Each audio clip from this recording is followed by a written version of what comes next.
So now I'd like to introduce to you the next speaker.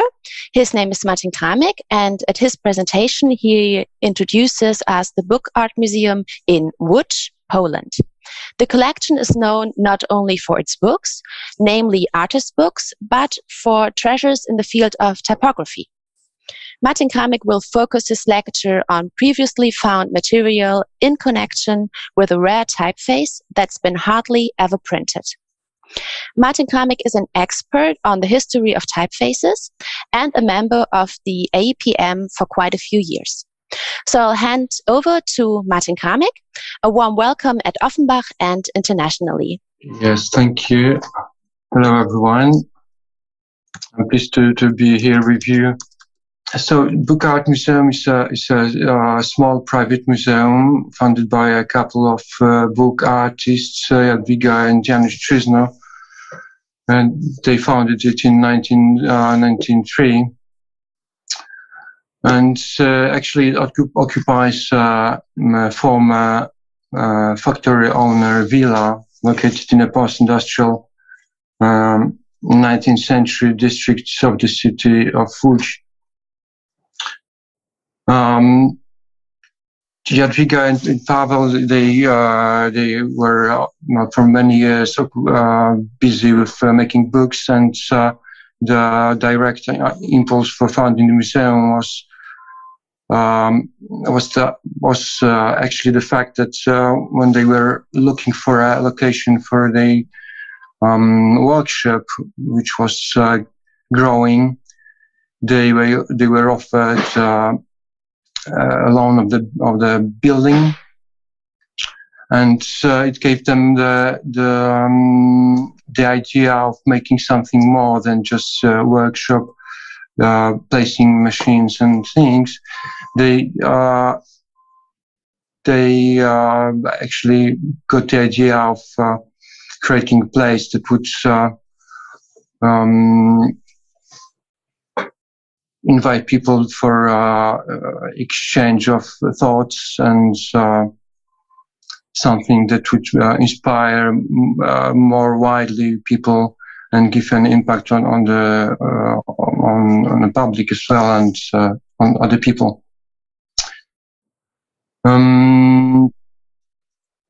So they decided to move into the building, and it's quite big. And it has something like 1,000 of square meters in 2 floors. So they decided to put their the machines in one of the location in one of the floor, and the other space to use as a place for exhibitions and other art manifestations.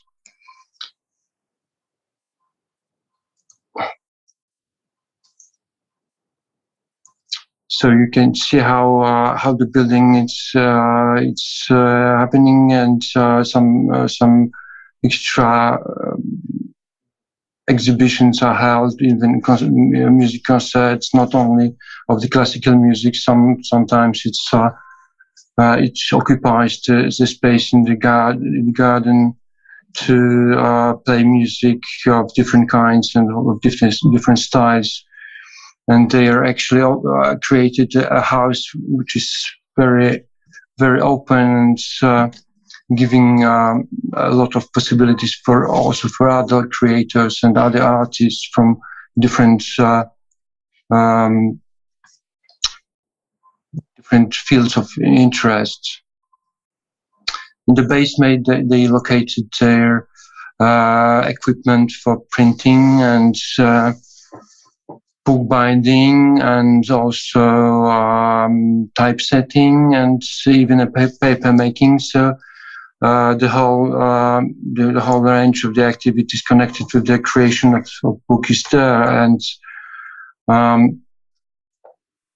but it must be said that the equipment was not mainly collected for being objects of exhibitions, they are just selected as a tools for creation and for activity in the field of book art.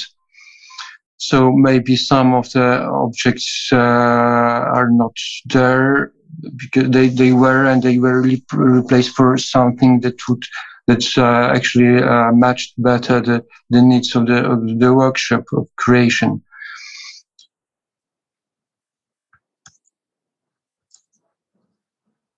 What need to be said is that over the years, the collection of equipment grew, but in the beginning it was a range of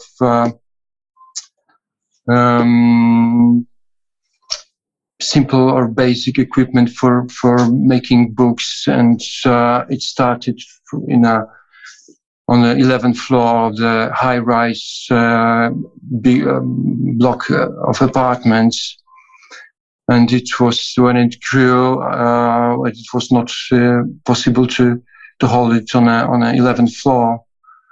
They started to search for the building and or for a workshop or atelier, and they found this amazing place, and they were able to move in, because the whole story about collecting machines and equipment, or like maintaining and keeping, started in 1980 when four fellow artists, four graphic artists and a poet, they started to make books on their own. It was a very, very difficult time of the socialist regime in Poland, but artistic activity was one of those that was possible with little interest or little interruption from the government and security forces. So they celebrated in a way this freedom, and 80s, the beginning of the 80s was also the great big breakthrough in a social behavior, because some of the possibilities of the social change emerged, and it was also connected with the free movement that in some 9 years led to breaking down the communist or the socialist regime in the eastern countries in Europe. So on this very strong feeling of artistic and social freedom that was growing in the society, they started to make books. Some of them were connected with the hoped social and political change, and they were involved politically. More or less, the artists were like using metaphor and allusions to the political situation, and they were still hoping for something more. And they were creating books all together, working with the text and images, combining them and trying to find the connections, correspondence of this art. And it was very very dense time, and sometimes they invited other artists, artists of literature and of images to work with them. So the books were interestingly developed in a way. they printed all of the books using their hand etching press, both images and text, because the other equipment was not so easy possible to get without a special permission. The printing workshops, the real printing workshops, the typographic or other techniques were not needed to have permission to produce higher amount of printed text or printed matters. So text in these books were prepared as a plates for printing using a photographic and chemographic way, and it was printed on an etching graphic press. And they during the first six years they produced some 7 books, and they got even noticed, and they had an exhibition in British Library in 1996. And paradoxically, this was a mark of the end of the collaboration. They ceased to collaborate it closely, and actually the story would end here. But one of the members was Paweł Trzyzno, and he was very into making books, not stopping it, and he was pleased with inviting other people, other artists to making books. So he, with his wife Jadwiga, they continued to create books.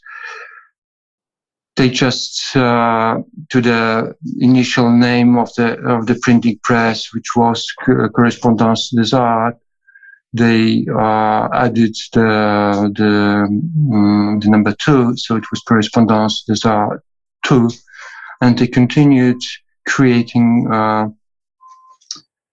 But obviously, with the change of people, also the attention and the approach to art a bit changed. And as before the time, most of the books were in the form of the codex. The Correspondance des Arts 2 started to make more experiments with the book, with the binding, with the paper, and all the imaginary. Here is a book that was the image was cut off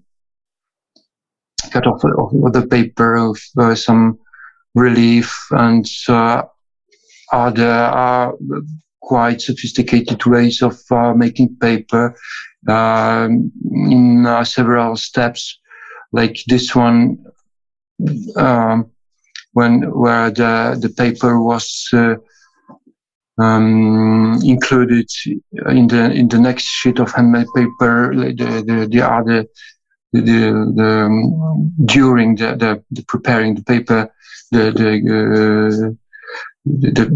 graphics, the images were incorporated into the very sheet of the new made paper. And also the change in preparing the text has appeared. So they applied for permission to have a real typographic letterpress equipment, and they got the permission, and it actually was very into the line of what they wanted to do, because the permission says that they were allowed only to print matters that were not that not exceeded 100 copies. So even before they were never doing this, so it was very into the line. So the first handset text appears in the book, and still many of the experiments are being made during the creation. This book was the book that was actually presented at the opening of the museum itself in 1993, and it's a book by Zbigniew Brzeziński, and it presents his bibliography and drawings. But we can see still experiments are continued, and very, very different, or even very surprising ways of making publications are appeared then, and marked the creation of the correspondence des arts. And so when the Book Art Museum started, it got the two series or the two main collections of holdings. One being the art books created by Correspondance des Arts, first and second series, and it was the beginning of the collection of book art. And the other that we saw beforehand, it was the collections of equipment of the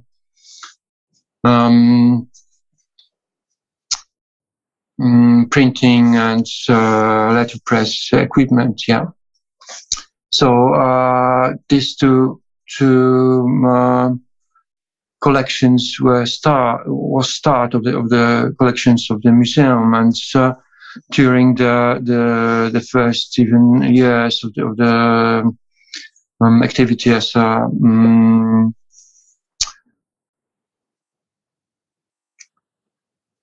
a printing press, when they got exhibitions, they had exhibitions in different parts of Poland, and sometimes abroad. Also, they had chance to exchange their books for books of other artists. So the collection was also enriched by objects of art created by artists, not only from the close circle of collaborators. So this way of creating a collection is quite particular. It's not buying things. It's not searching things somewhere. It's creating and developing a collection by themselves. Obviously, it was only a start, and in the end of the years of 2000, book art was one of the initiators of the series of competitions or exhibitions for book artists in Poland. And there were several exhibitions, and most of the artists was pleased to offer as a long-term loan to the museum their books.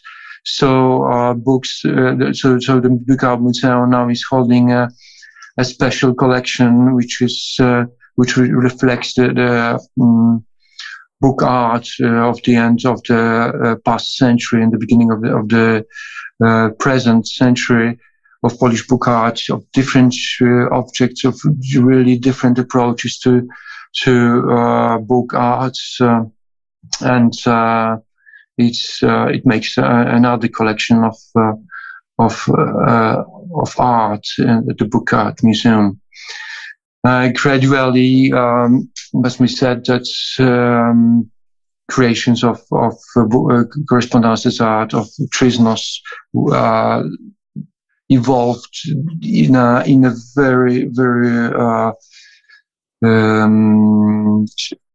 very much, and as you can see, some of the books are even objects, and they are just to be treated as a sculpture with a possibility to read, and like not a book that is made in a pretty way. It's something like the other way around, maybe. And what you can see here is a pile. These are piles of another collection that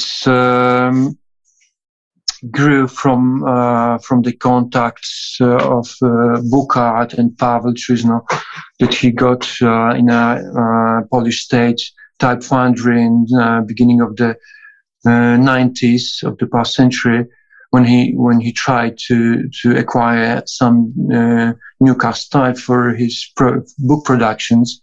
One of the books that he wanted to print was imagined as a typeset with a fracture, and the first steps he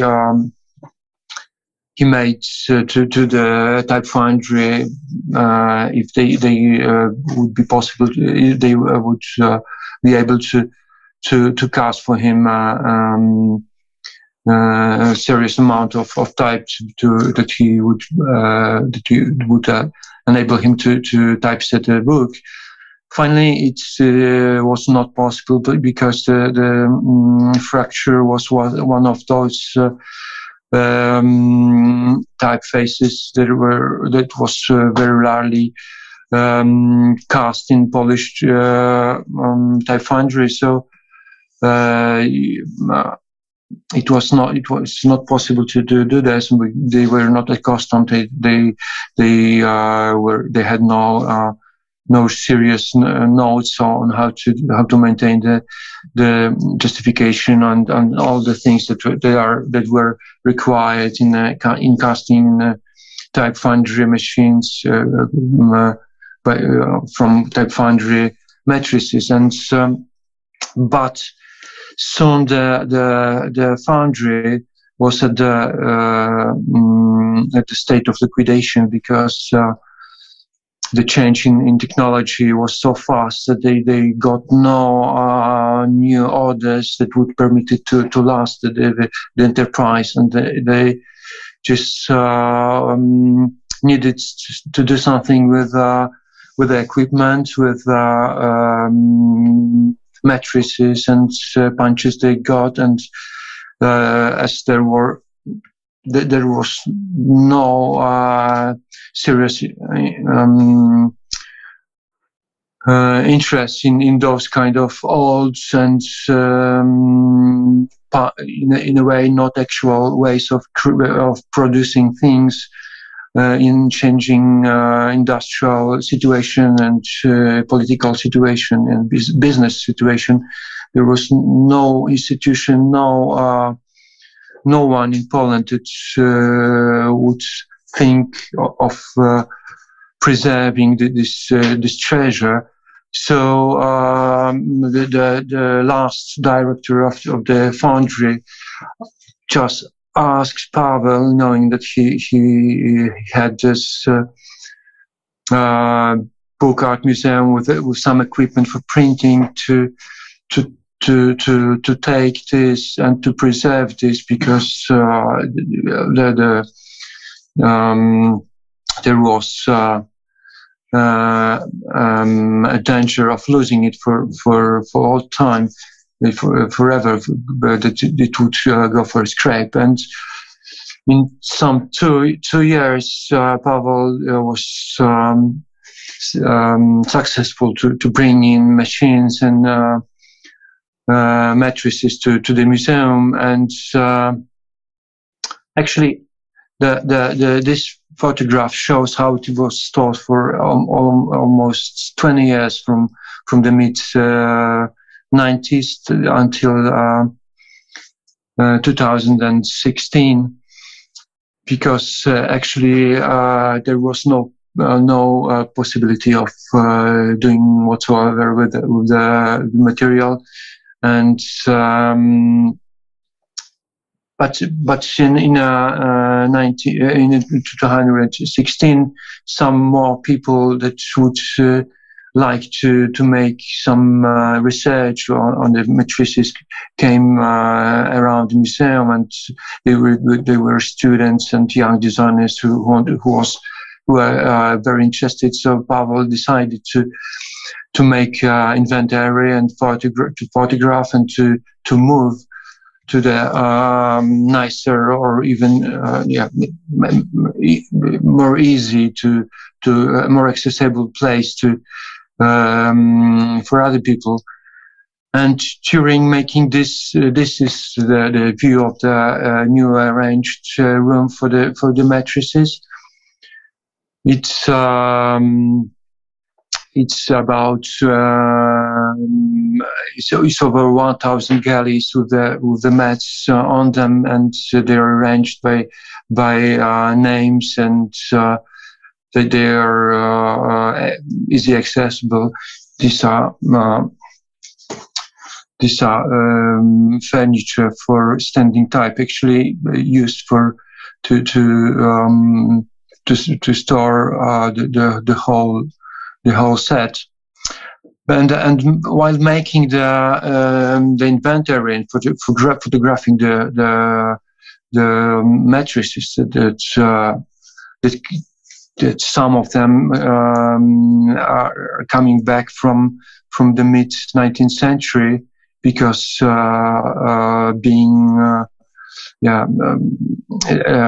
as an investigation was made, they came from the very old type foundries that were bought by the other in between the world wars, and then after the Second World War, all the equipment, all the matrices that survived the war became the state type foundry. It was only one type foundry in post-war Poland, and what was what survived the destruction of the last war was there.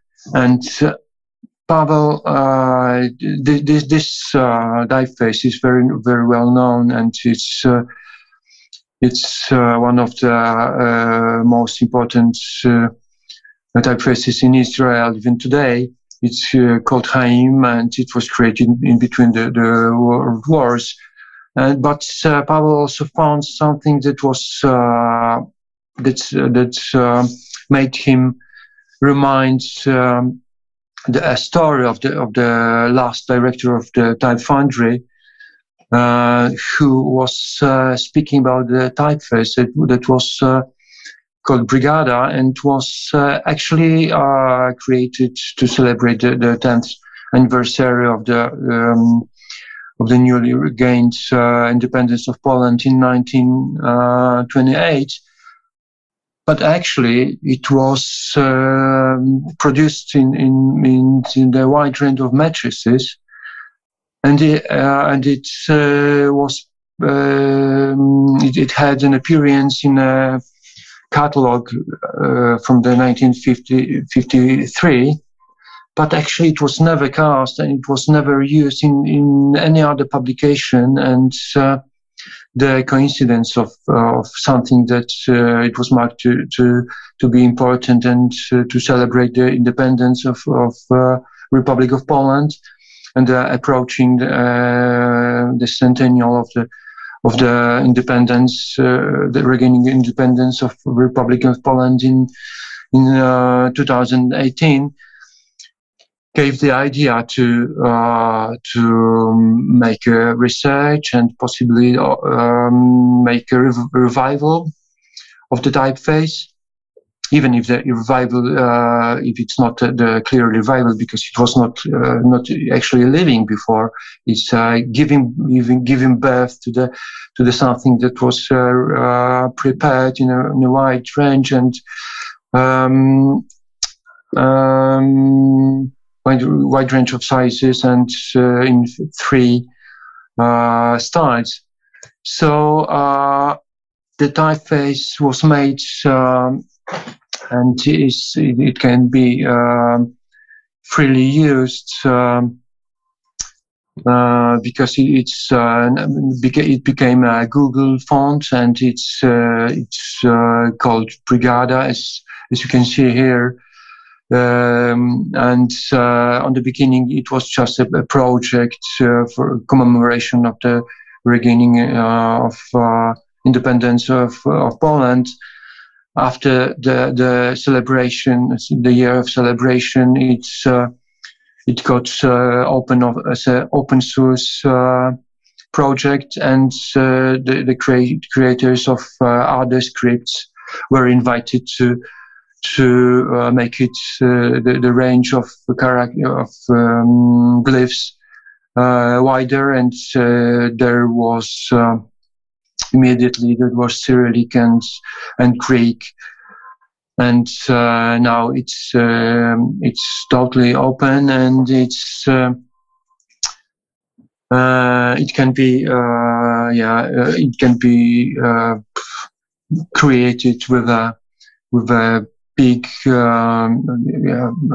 with other creators, not those who were initially photographing the matrices to make original outlines.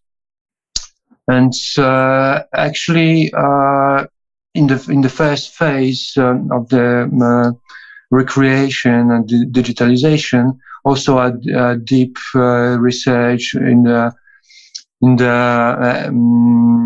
provenance of the source of the character, and authorship was made, and it was one of not many typefaces. They were created between war Poland, and it got some interesting elements. And it's very interesting that the Type Foundry wanted to create a very wide range of sizes, and didn't just finalize, didn't just publish the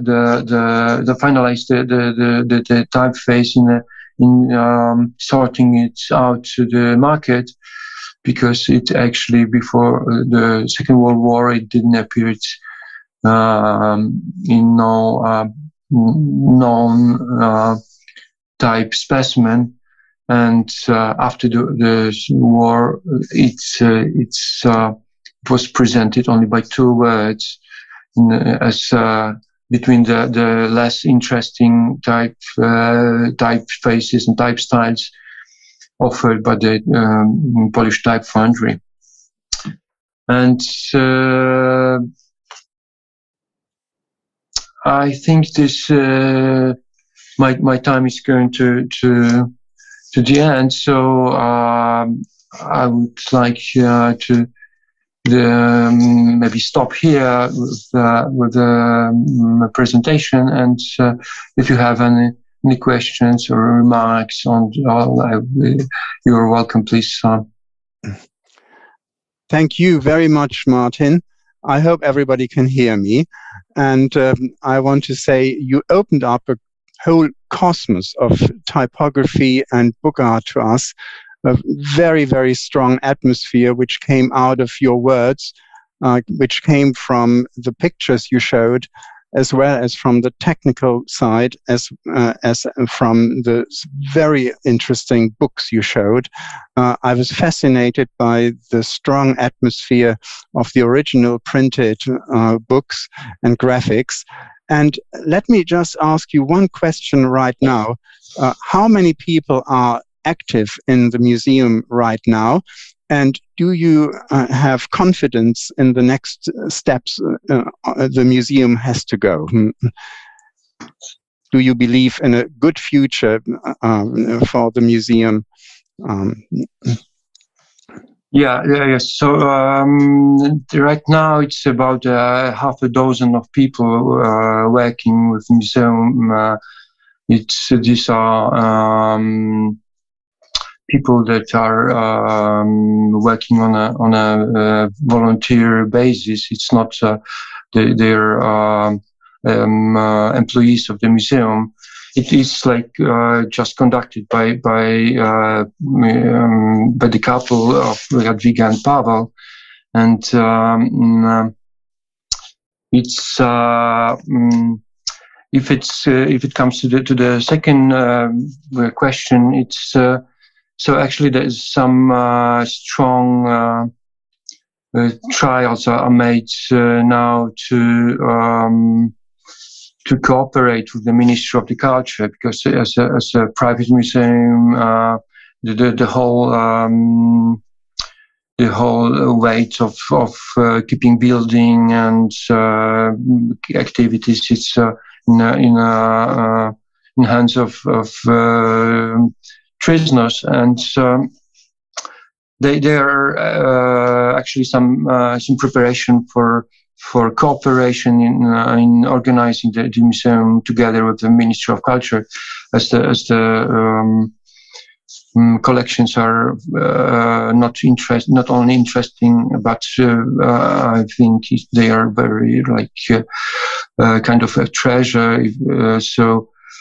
But it takes some time, and there are always more important things for the Ministry of Culture than to open new ways of